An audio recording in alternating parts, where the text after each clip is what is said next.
about what you do for a living. Obviously, you're a farmer. Yep, I farm. I'm a carpenter. A good carpenter, too. I try to be. But my main hobby is living history, And educating people, and teaching them about living that history. involves educating people, educating the public. Yep. And we've got an event called the Timeline Event, and it Right. involves getting people to walk through a portal back into history Yep. and experiencing it. Have you seen any of those portals around here? Yes. Where's one close?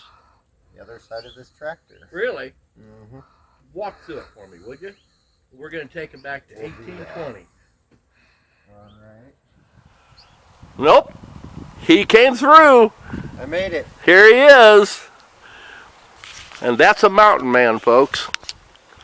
So what are they going to see when they meet you and all your cronies at the Timeline event? Well, it's 1825, and so you're going to see us tanning hides. You might see us cooking something over the fire. We'll be talking about our guns and our powder horns, our knives, our buckskins. You'll be shooting the guns too, won't you? We could shoot the guns if you want us to. Oh, I don't think anybody can stop you normally. No. No. And the other things you're going to see is 1804 Lewis and Clark. Yep. And then we're gonna jump clear ahead towards the Civil War, the 1850s, 1860s. You'll have Fort Atkinson there, which is... Fort Atkinson is 1827, correct? Yep. Yeah. So you'll have the soldiers, the Army soldiers from Fort Atkinson. And then us, the civilians. And these are all dedicated people that have done it and done it and done it for 20, 30 years and know their stuff. Right. And when somebody comes up to you and asks you a question, for instance, if somebody were to come up to you and say, hey, how does that rifle work? I don't see, do you put bullets under to what? You could very quickly demonstrate it, show it to them, and give them all the information they need. Exactly. To understand your time period and your time frame. This is a flintlock. So you have the flint and the jaws there, and you have the frizzen. So we would load our powder down the barrel, and then put the ball down there, take out the ramrod, ram it home, seat it in there all the way. And then you take little priming horn, and I would prime the pan here, close that, and remember it's the flint striking the hardened steel, And you get a spark. and you get a spark, and that's what ignites the main charge. And that's the kind of stuff you're going to learn, folks, at our Timeline event. Thanks, buddy. You wanna go back to 2022 and get to farming today? Today, yes. Okay. Thank you.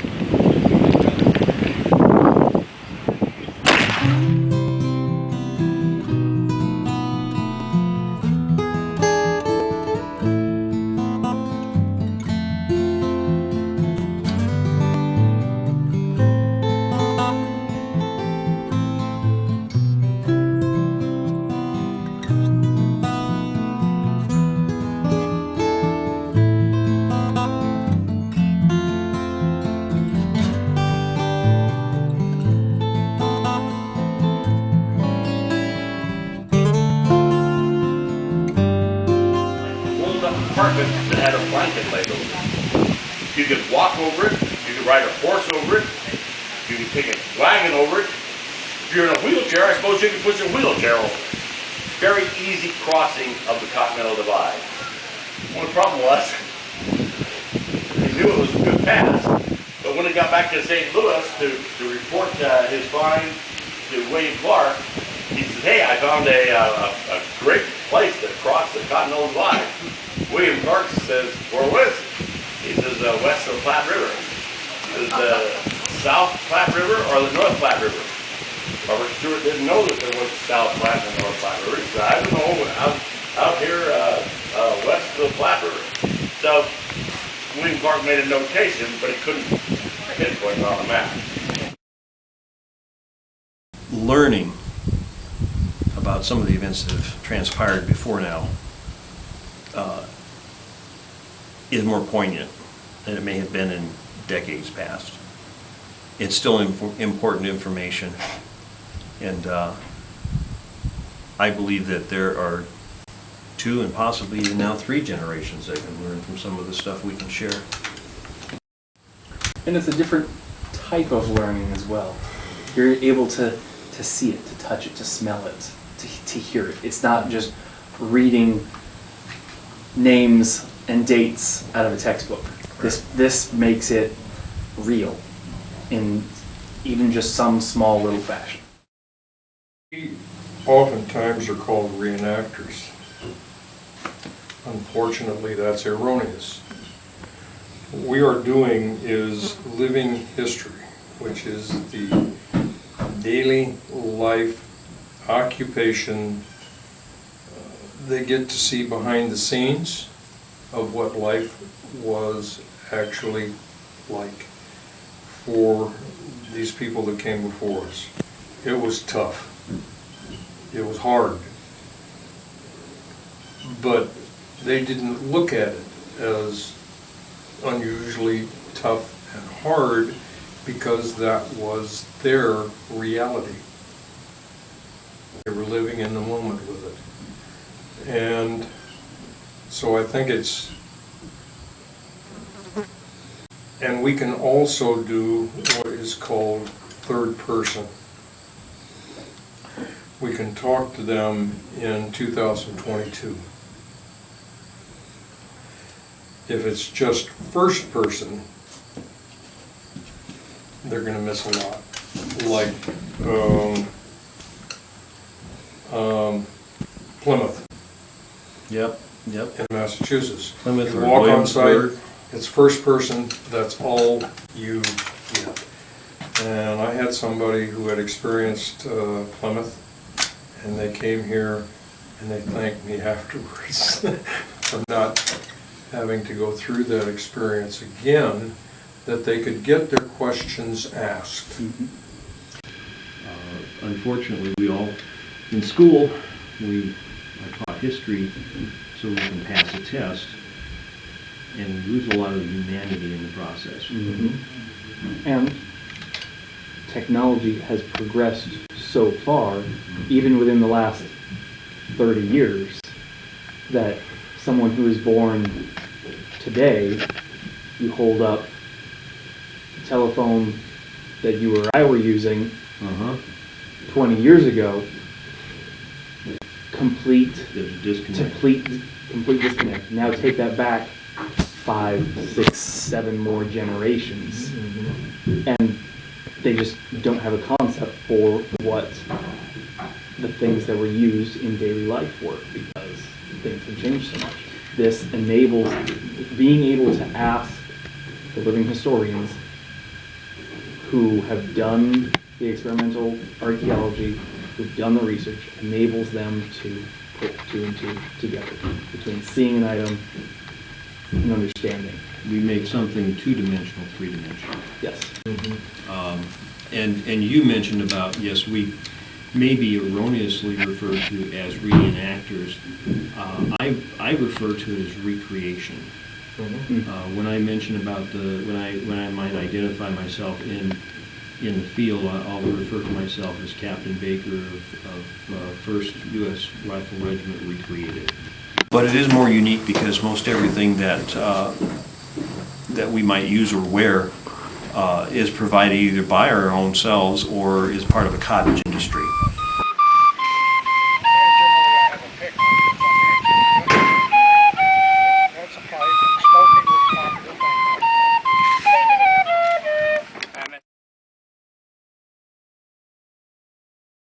It's a constant research procedure, and as you acquire new, you put in those new developments and new research that has come to light that become part of it. Oh, bonjour, monsieur. So I will take a few moments and explain the musket that I am carrying. This is an Indian trade gun, manufactured in London by a company called Wilson. It's a flintlock. can tell it's an Indian trade gun. It has the trademark snake engraved on the side here. Now this is a flintlock. People will often ask me, what's a flintlock? It's called a flintlock because it's got a piece of flint right here. It's a hard stone that, if you're very lucky as the shooter, will strike this frizzen, which flips down like that, make sparks, and I'll show you the loading process, and then hopefully hit some gunpowder you have right here, and then connect with the gunpowder down the barrel. Anyway, you've heard the term lock, stock, and barrel. Well, this is kind of some of the same actions they had in the old clock, so it's called, well, a lock, or in the old locks, not clocks. So that's the way that is. It's called a lock. You got a stock, you got a barrel. Okay? Now, you've heard the term going off half-cocked. This musket's on half-cock. That's the safety. So if I'm pulling the trigger and nothing's happening, it's safe. But if it happens to pull the trigger and for some reason the gun discharges, that's called going off half-cocked. These are terms that we have picked up over the years, and we have no idea what they mean anymore. So why would I be preferring to carry this instead of a rifle like a lot of the Americans carry? I can do several things with this. I can fire a round ball out of this, 60 caliber. It's a big round lead ball. Or I can pour shot down and turn this into a shotgun for hunting birds, rabbits, squirrels. Or I can make it a deadly weapon by putting one large round 60 caliber ball down the barrel here with 3 buckshot behind it. It's a technique known as buck and ball. But the versatility of this weapon is what I like about it, because if you're out hunting for food and you can't get a deer or you can't get a buffalo here in the Midwest, what do you go for? Small game. You still have to eat. It's a spirit among people who do this. We're a weird breed of cat. The distance between now and back to the time that we recreate is knowing that there have been things that have been lost because of the modern. Mm-hmm. And again, we are in the point of recreating something that previously existed. Again, research, what we discovered, and then being able to discern what is even just slightly different.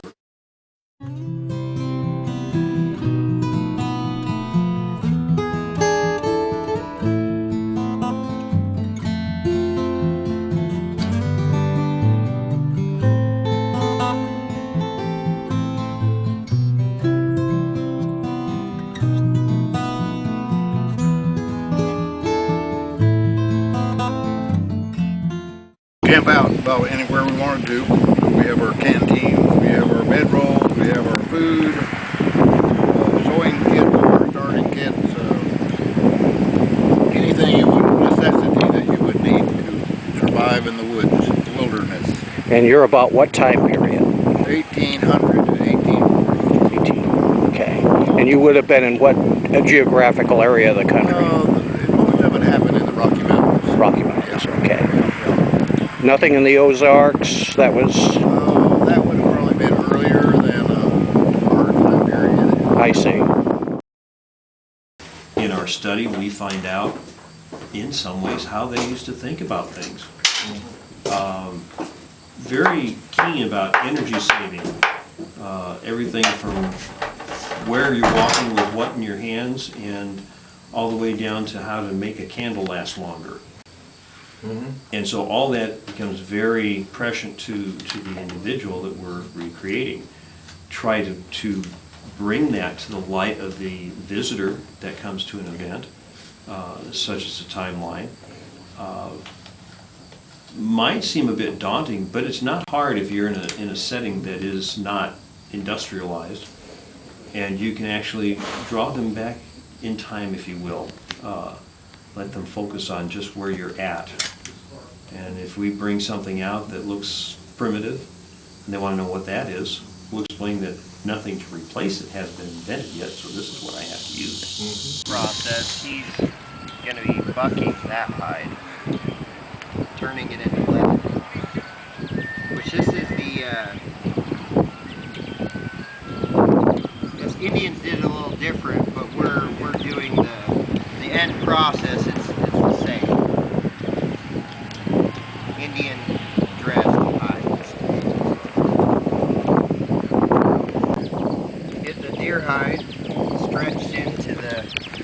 crane here so I can dry scrape it.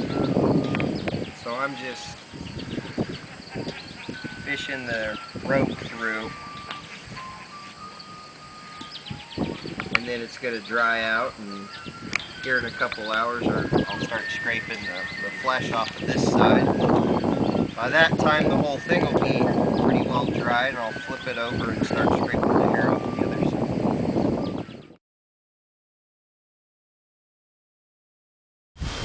Doing another round, here we go. It looks good. Hey Kyle. I think I got fire again.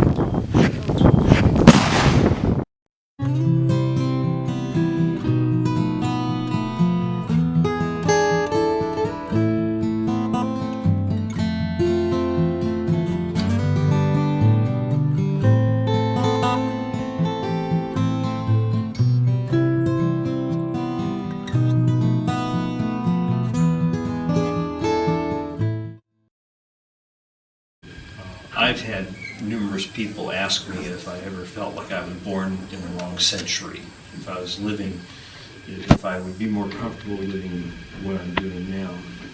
You mentioned about the hardships. I'm comfortable with being a 21st century individual recreating 18th century, 19th century examples.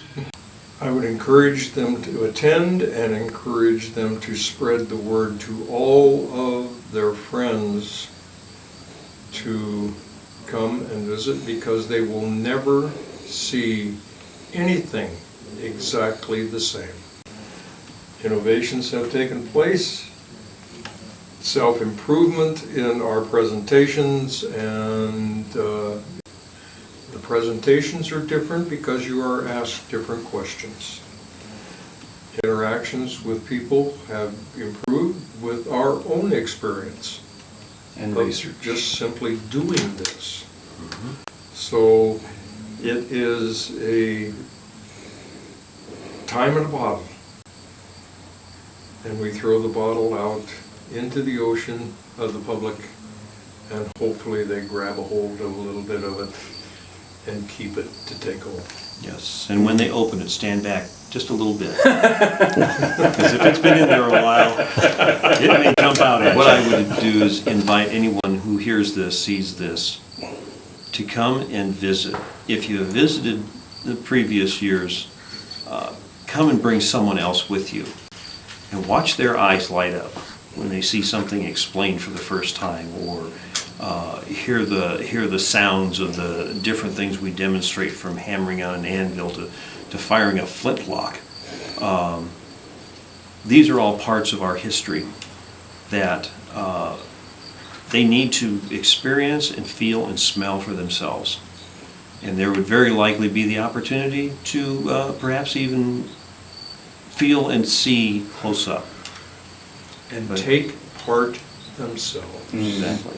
Help to make history, make the journey from the book to reality. Make it real. Indeed.